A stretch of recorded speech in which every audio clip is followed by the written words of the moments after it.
여러분 안녕하세요. 롱장입니다. 저는 늘 투자하는 사람으로서 남들이 보지 않는 것도 볼 수 있어야 된다고 생각을 하거든요. 그리고 그것이 작은 것일지언정 최대의 노력을 해서 찾아내야 된다고 생각을 해요.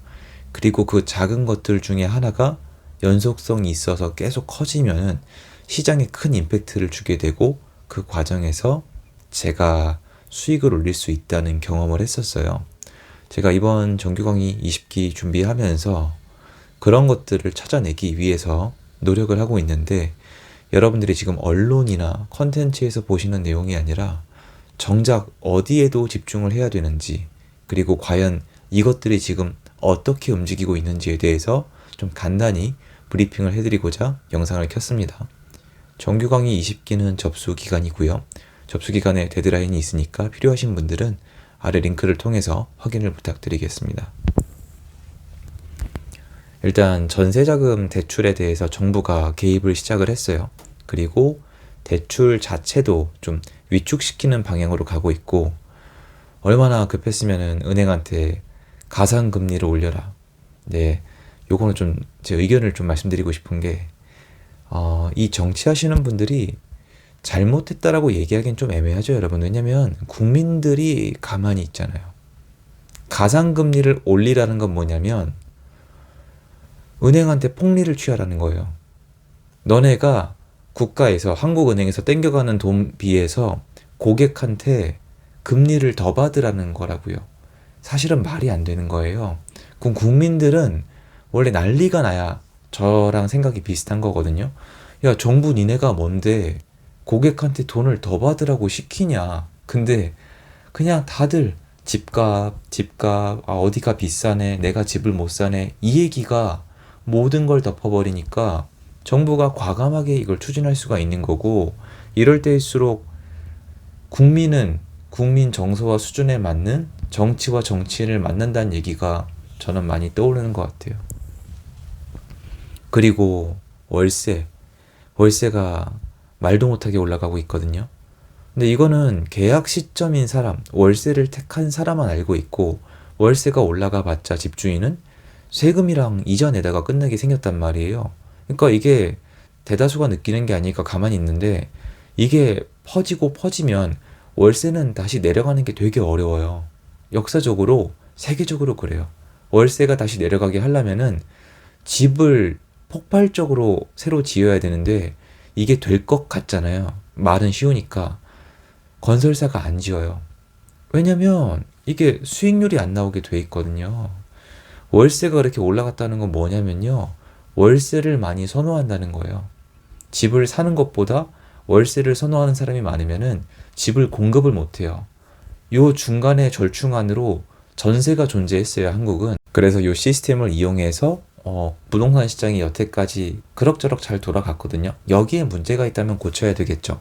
아무튼 간에 정부는 땅을 팔아서 넘기고, 그리고 시공사는 대출을 땡겨서 집을 짓고, 그리고 분양받는 사람은 대출을 받던지 전세금을 받던지 이런 식으로 땅을 팔고 공급을 하고 분양을 받고, 이런 사이클이 돌아갔는데, 최근 부동산 시장은 큰 변화들이 일어나고 있는 것 같아요.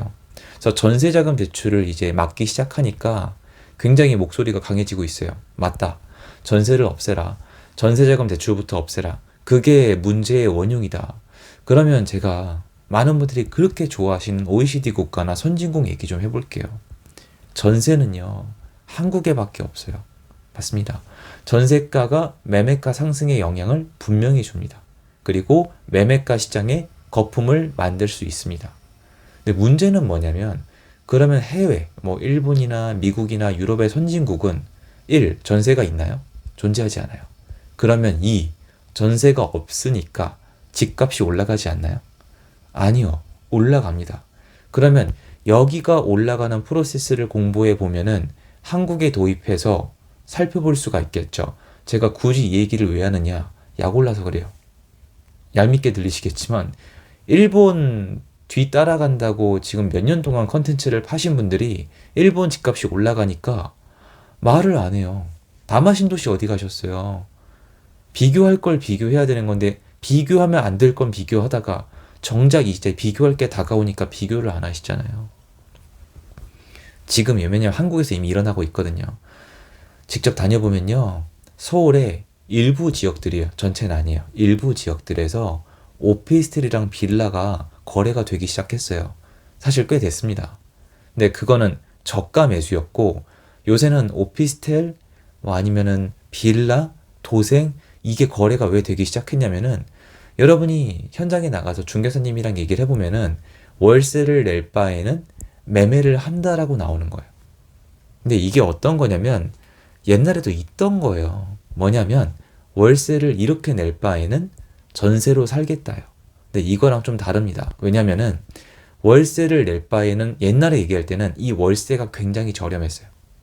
근데 월세가 저렴한데 전세자금 대출이 나오면은 더 저렴한 거예요. 그러니까 절대 다들 인정 안 하시겠지만 한국의 주거비는요. 어마어마하게 쌌어요. 진짜 저렴했던 거거든요. 근데 지금은 뭐냐면 이 월세를 낼 바에 이 월세가 비싸요. 그리고 전세로 가면 똑같거나 더 비싸요. 근데 여기서 끝이 아니에요. 전세가 무서운 거예요. 이거 절대 무시 못해요.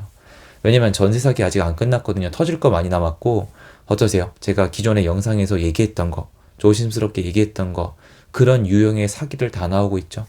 맞잖아요. 보증금, 이 시차 가지고 도망가고 통장 이름 주인 이름이랑 똑같이 만들어서 도망가고 외국인, 노숙자, 사망 예정자, 제한 능력자 지금 다 나오고 있어요. 왜냐면 개인 간의 돈 거래거든요. 그래서 이게 너무 무서우니까 전세는 싫고 매매로 가는 거예요. 이게 일어나려면 시간이 꽤 걸리겠지만 문제는 제가 이 얘기하는 순간도 이것만 들리실 거예요. 매매가. 월세 이거 낼 바에는 매매할게요. 그러니까 매매가 올라가겠구나. 집값이 올라가겠구나. 여기가 우리 한국의 정서예요. 저도 여기 젖어 있어요. 그런데 그 앞전에 왜 월세가 이 가격이냐면 이 부분을 빼냐는 거예요. 그러니까 정리하자면은 지금 우리가 전세자금 대출을 정부가 때려잡고 전세 수요를 줄이면은 작년, 재작년 특히 22년도 이후에 그 시장처럼 전세가, 매매가가 이렇게 눌러지는 걸 지금 다들 상상을 하시는 거예요. 그런 지역이 있을 수도 있고 그런 기간이 있을 수도 있는데 그때 그거는요. 우크라이나 전쟁이랑 금리 급발진 이게 제일 큰 요소지 그게 아니란 말이에요. 근데 정부가 원하는 건 그런 이미지나 어떤 기운인데 둔촌주공기랑 이렇게 같이 믹스가 되겠죠. 그게 아니라 사람들이 전세를 덜 택하면은 제가 계속 말씀드리지만 월세나 매매를 택해야 돼요. 근데 월세에 사실 저도 여기까지는 지금 계속 노력 중인데 사람들이 월세 가격을 어디까지 지탱할지는 저도 모르겠어요. 왜냐면 이미 그 선을 넘어갔어요. 제가 처음에 정해놨던 선은 월세가 이 가격을 넘어가면은 이제 더 이상 택하기 어려울 거야가 아니라 택하고 계세요. 지금도 계속 올라갑니다. 최근에 월세가 진짜 많이 올라가고 있어요. 서울 기준으로. 그러면 월세를 더 택하실 수도 있는데 그러다가 월세나 매매로 가게 되면은 그렇잖아요. 월세 이거 낼 바에는 매매를 하겠다. 또는 이 월세는 낼 수가 없다. 그분들 안에서라도 집을 사게 되면은 매매 수요는 일정 기간이 넘어가서 더 올라갈 수가 있다는 거예요. 이게 억지가 아니에요, 여러분. 예전이랑 다르다니까요. 전세가가 2배가 넘게 오르고 전세자금 대출 금리가 2배, 3배가 동시에 올랐잖아요. 그때 전세 수요가 날아가면서 매매가를 끄집어 내리는 거랑 지금 전세자금 대출을 조금씩 틀어 막는 거랑 결과가 달라요. 물론 일부 지역은 좀 피로감을 느끼겠죠. 전세 시세가 굉장히 중요한 지역. 서울 외곽, 경기도 외곽이 이렇잖아요. 그런 데는 좀 느려지겠죠. 그럼 여기가 또 월세로 버틸 거예요. 서울보다는 덜 비싸니까. 그럼 그 다음 시장은 뭐냐고요. 그럼 그 다음에 악순환이에요. 신규 공급은 더 한대요. 신규 공급 지금 늘리고 싶으시면은 말도 안 되게 들리시겠지만 구축 매매 가격을 올릴 수밖에 없어요. 지금 시장이 그래요. 이미 한번 스탑을 때렸잖아요. 전세 매매가 무너지면서. 그럼 사람들이 월세로 도망갔잖아요. 월세로 도망갔다는 건 목돈 없이 월세를 매월 지불하면서 주거를 유지하겠다는 건데 이분들만으로는 신규 공급이 안 돼요. 신규 공급은 목돈으로 이루어지거든요. 대출도 마찬가지고 또 대출 받고 그럼 전세도 안 나가고 그럼 분양받을 수 있는 사람이 없잖아요. 로또 분양만 받는 거예요. 그러니까 최상급지, 상급지만 계속 가고 공급도 거기만 되고 중, 중하 그 이하로는 계속 악순환인 거죠. 이거는 정말 좀 시장이 피로감을 느낄 수밖에 없는 구조라고 저는 생각을 하거든요. 그래서 정부가 이번에 전세자금 대출을 건든다고 해도 일정 기간 동안에는 시장이 일부 지역에서 피로감을 느끼는 모습을 보이겠지만 그 이후에는 결국 갈 길 가는 거예요.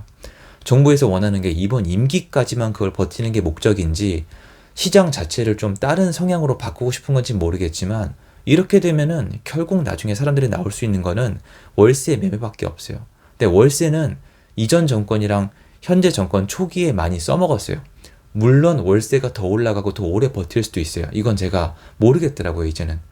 열심히 다니면서 얘기를 해봤을 때는 월세가 너무 비싸다, 부담감을 느낀다고 말씀하시지만 여전히 전세는 싫고 매매도 불안하고, 그리고 오늘 영상 마지막 부분에 제일 중요한 건 말씀을 드릴게요.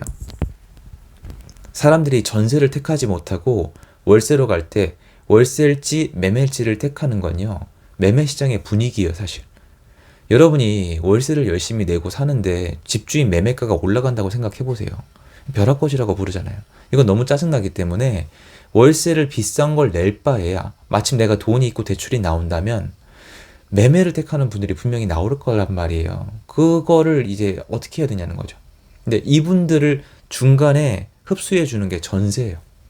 전세로 내가 주거비를 낮춰서, 월세로 주거비를 많이 내면서 매매가가 올라가는 걸 보는 거나 주거비를 낮추면서 매매가가 좀 올라가는 걸 보는 거랑 다르단 말이에요.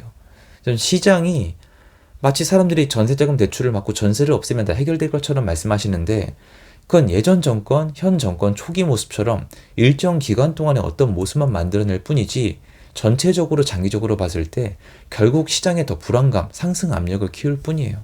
요거 이제 한동안 많은 얘기가 나올 거거든요. 그리고 제가 이전 영상에서 말씀드린 것처럼 둔촌주공 입주랑 엮어서 얘기하게 되면은 엄청 시장에 잘 통하는 것처럼 보일 거예요. 타이밍이 딱 그런데 저는 계속해서 말씀드릴 예정이에요. 이런다고 시장에 장기적인 안정을 가져올 수는 없다는 겁니다. 그거 말씀드리고 싶어서 영상을 만들어 봤습니다. 도움됐으면 좋겠고요. 좋은 하루 되십시오. 감사합니다. 여기까지입니다.